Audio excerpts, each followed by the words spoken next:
Mohon izin Bapak Kapolri, saya minta kepada Bapak Kapolri agar memerintahkan Kapolda Jawa Barat menangguhkan klien kami. Saya paling bertanggung jawab. Saya tidak akan lari. Saya bertanggung jawab terhadap klien saya untuk di penangguhan penahanan. Terima kasih. Semakin panas, inilah sosok pengacara Peggy Setiawan Mayor TNI Purnawirawan Marwan Iswandi yang mengatakan dengan tegas bahwa Kapolri melawan Presiden jika tidak gelar perkara khusus dalam kasus korban salah tangkap Peggy Setiawan. Kamu wajib tahu ternyata 64 pengacara yang membela Peggy Setiawan dalam kasus kejam Vina Cirebon adalah orang-orang hebat. Salah satunya adalah Mayor TNI Purnawirawan Marwan Iswandi. Kuasa hukum Peggy Setiawan tersebut bahkan mengatakan Kapolri Jenderal Listio Sigit Prabowo melawan Presiden Jokowi apabila tidak merespon permohonannya terkait gelar perkara khusus.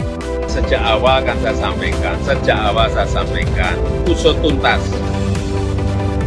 Jangan ragu-ragu. Jangan ada yang ditutup-tutupi. Ungkap kebenaran apa adanya. Ungkap kebenaran apa adanya. Sehingga jangan sampai menurunkan kepercayaan masyarakat terhadap Polri. Itu yang paling penting. Kapolri apapun tetap harus kita jaga. Saya akan menyampaikan perkembangan terbaru terkait peristiwa tindak pidana, dan ini juga merupakan komitmen kami dan juga menjadi penekanan Bapak Presiden untuk mengungkap kasus ini secara cepat, transparan, dan akuntabel.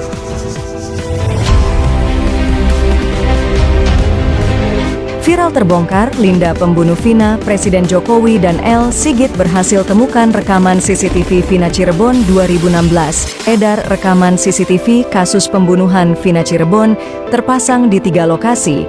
Ada yang bawa balok. Kasus pembunuhan Vina Cirebon masih bergulir. Kini beredar rekaman CCTV diduga merekam sekelompok geng motor. Ada yang membawa balok. Dalam tangkapan layar rekaman CCTV, tampak segerombol orang mengendarai motor diduga pelaku kasus Vina Cirebon. Sebagaimana diketahui sebelumnya, kasus pembunuhan Vina terjadi di kawasan flyover Talun, Cirebon, Jawa Barat. Dalam kasus ini, Vina dan Eki ditemukan tewas di flyover Talun pada Sabtu 27 Agustus 2016. Awalnya Vina dan Eki dianggap sebagai korban kecelakaan. Namun dalam perkembangan penyelidikan ayah Eki, Rudiana, kasus ini justru menjadi pembunuhan dengan menyidang 8 pelaku. Seorang warga Talun, Ferry, menerangkan bahwa di sekitar tempat kejadian perkara TKP terdapat CCTV. Baik, saya jawab Mbak ya. Kalau untuk mengenai meringankan Mbak ya, sangat meringankan. Boleh saya ceritakan Mbak ya, perkara ini biar masyarakat tahu loh. Ya, boleh, sebenarnya ya, perkara ini Mbak sebenarnya tanggal 27 jam 19.30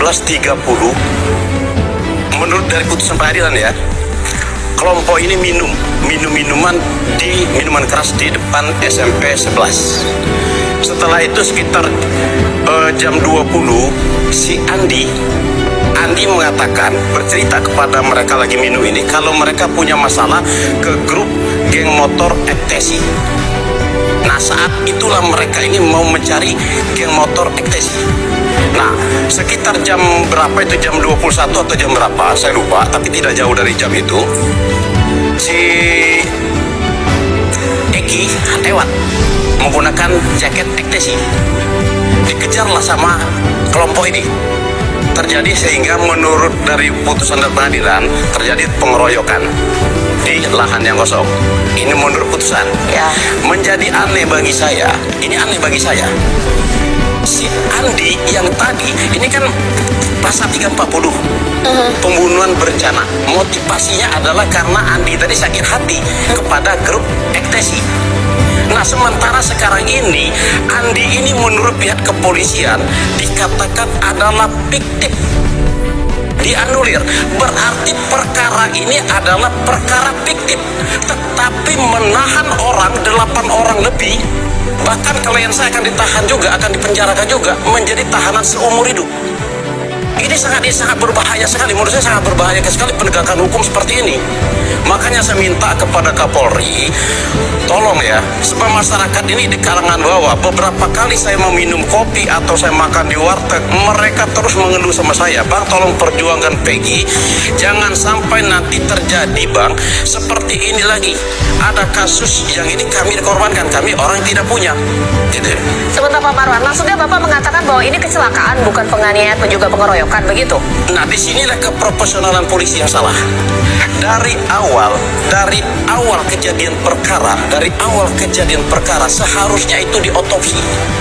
Nah, ini saya sampaikan sedikit lagi, Mbak. Ini maksud saya dari penanganan awalnya sudah tidak benar, mengorbankan beberapa orang, termasuk klien saya akan dikorbankan juga. Tapi Pak Suroto mengatakan memang ketika ditemukan Vina dan juga Eki ini banyak bekas luka. Itu juga menegaskan bahwa ini bukan kecelakaan. Oke. Tapi hasil otopsinya mana? Apanya bagaimana? Kan itu biasa. Kita sekarang ilmiah, bukan hanya katanya. Dan itu juga, Mbak, ya. Yang kedua, apakah sangkut hubungannya sama klien saya? Klien saya sekarang diambil ijazah, KTP, motor, apa hubungan sama perkara ini? Kalau di pemalsuan ijazah, iya boleh. Dia kan ini. Ya. Itu, Mbak. Oke. Kalau ada berita-berita yang mengatakan bahwa identitas yang bersangkutan sudah diketahui, sudah disembunyikan oleh pihak polisian, itu tidak benar. Dan sampai dengan saat ini, penyidik Polda Jawa Barat pada saat menangani kasus ini masih berupaya untuk mencari identitas dari 3 tersangka. Kasus pembunuhan Vina di Cirebon, polisi bantah sembunyikan 3 pelaku. Kasus pembunuhan Vina di Cirebon pada tahun 2016 silam belum sepenuhnya terungkap. 3 orang pelaku dari total 11 orang pelaku pembunuhan dan terhadap korban Vina hingga kini masih diburu polisi. Diketahui, kasus ini sudah 8 tahun berlalu sejak peristiwa tragis yang dilakukan kawanan geng motor itu terjadi pada tahun 2016 silam. Kasus Vina Cirebon ini pun kembali viral dan menjadi perbincangan netizen. Hal ini terjadi setelah kasus ini diangkat ke layar lebar dengan judul Vina. Sebelum 7 hari, meski 3 pelaku pembunuhnya masih belum terungkap, pihak Polda Jabar sudah mengeluarkan pengumuman terkait ciri-ciri ketiga orang pelaku yang masih buron tersebut. Mereka diketahui disebut bernama Peggy alias Perong, Andi, dan Dani. Mereka kini diperkirakan sudah berusia sekitar 30 tahunan, karena ketika mereka melakukan kejahatannya itu, kepada Vina diperkirakan masih berusia 20 tahunan. Pihak Polda Jabar menjelaskan perkembangan terkini soal ketiga pelaku yang masih buron tersebut pada Selasa, 14 Mei 2024. Kabid Humas Polda Jabar Kombes Pol Jules Abraham Abbas menjelaskan bahwa pihaknya telah menelusuri pihak sekolah, kerabat, keluarga yang diduga berkaitan dengan pelaku buron tersebut. Namun hingga kini, keberadaan ketiga pelaku masih belum diketahui. Sampai saat ini penyidik Polda Jawa Barat saat menangani kasus ini masih berupaya untuk mencari identitas dari ketiga tersangka. Kata Kombes Pol Jules Abraham Abbas dalam keterangannya via Humas Polda Jabar. Dia menjelaskan bahwa nama-nama ketiga pelaku yang buron yaitu Dani, Andi, dan Peggy alias Prong sementara ini hanya merupakan nama yang dikenal atau nama sebutan para pelaku. Sementara nama asli mereka masih diselidiki lebih lanjut. Abbas mengatakan bahwa jika ada informasi yang beredar di masyarakat soal identitas pelaku yang sudah terungkap, itu tidaklah benar. Kalau ada berita-berita yang mengatakan bahwa identitas yang bersangkutan sudah diketahui, sudah disembunyikan oleh pihak kepolisian, itu tidaklah benar, ujarnya. Terkait cerita yang diangkat menjadi film soal kasus Vina Cirebon ini, kata Abbas, tentu ada fakta sebenarnya yang mungkin bukan fakta temuan polisi maupun fakta di persidangan. Abbas mempersilahkan masyarakat untuk bisa mengambil pembelajaran mana film yang fiksi atau non-fiksi.